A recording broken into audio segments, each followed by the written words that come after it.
I don't know what God is doing in my heart, in my mind these days, but I've been thinking a lot about legacy.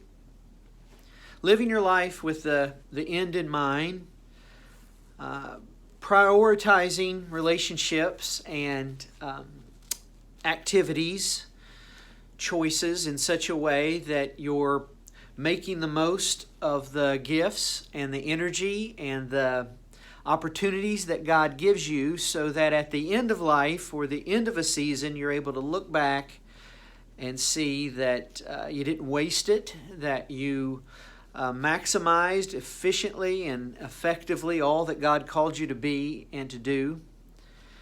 Maybe it's because this is my first year teaching 10th and 12th graders Bible doctrine at Covenant High School, or that this week I'll be preaching to Campus Crusade for Christ and Marshall University. And so I'm thinking these are people who are at the very beginning of their life and wanting to shape them in their theology and their values and their priorities, so that they set off in a course realizing that life is a vapor and every day is a gift, and you can't take for granted that what you're doing is deeply and eternally significant. Don't waste it. Or maybe it's the fact that one of my best friends in the world, who I've loved deeply and has served alongside me for almost 2 decades, that God's leading and calling to a new, exciting, and hopeful and effective future in ministry, but away from the proximity of my ministry and in our church. And so I'm nostalgic and realizing that this week is going to be his last week serving with us at Redemption Church. But all of it sort of just swirling in my heart and mind and saying, let's evaluate with the end in mind. A verse that has been helpful in application personally, and I want to put before you, is in Romans chapter 12.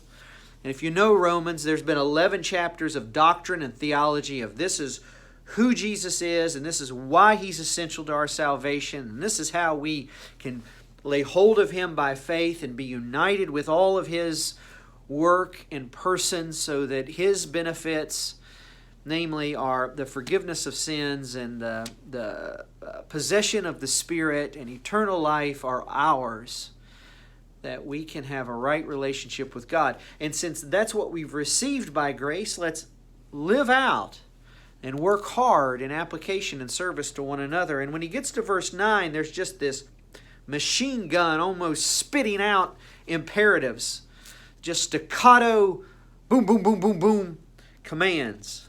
Listen to them. Let love be genuine. Abhor what is evil. Hold fast to what is good. Love one another with brotherly affection. Outdo one another in honor. Do not be slothful in zeal. Be fervent in spirit. Serve the Lord. Rejoice in hope. Be patient in tribulation. Be constant in prayer. Contribute to the needs of the saints. And seek to show hospitality. All of that's happening in the life of our church, in your life, in our gospel communities, in my family, in yours, in our ministry, our relationships, the opportunities in the city for service and ministry. I don't know if you were able to join us this past week, but one of the best worship gatherings we've had post the COVID lockdowns. We came back in June and sort of slogged through, and ministry was happening. It was worth our time, but there was a sense of just a whip and not normal, and at least for me, a feeling of, I want more than this. And this past Sunday, wow, it was there. Loud singing in the room. There was deep and meaningful conversation and prayer and interaction. And I heard from many of you that it was a great worship time together. If you missed that, join us this Sunday, particularly this Sunday. It's Pastor Paul's last week with us. And what a contribution and impact and investment he's made in the life of this church and in my life personally, and I know yours.